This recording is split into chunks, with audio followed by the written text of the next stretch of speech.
Hello, my name is Daryl, and I'd love to show you a trick that is unbelievably easy to do. It's called easily influenced.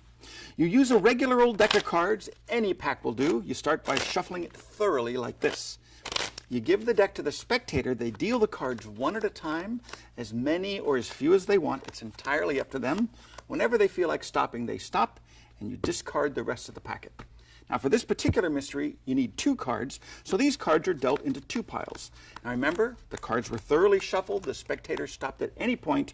The 2 randomly selected cards in this case, we have a 7 of clubs and a 5 of diamonds. So those are the cards we're going to use. Now these cards are inside the envelope. They have to be kept completely away from the pack.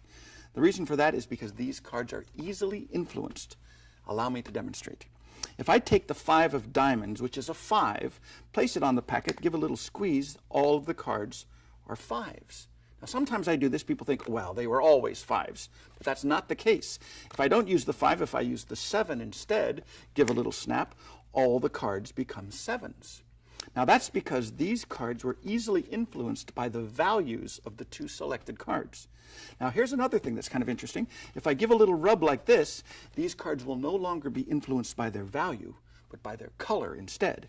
So if I take the 5 of diamonds, which is a red card, give a little snap, all of the cards become red cards. In the same way, if I place the 7 of clubs on the bottom, which is a black card, give a little snap, they all become black cards. So isn't that interesting? These cards can be influenced by the value or the color of the randomly selected cards. But the strangest thing of all is if you get rid of these cards, without any cards to influence these, they actually do not have an identity of their own. In fact, if you look closely, you'll see that they are totally messed up. This one looks like that. This one looks like this. This one looks like this. You walk away clean. You can examine the cards. And when you put it away, back in the envelope, it's automatically reset for your next performance. So remember to ask for this by name, Easily Influenced by Daryl.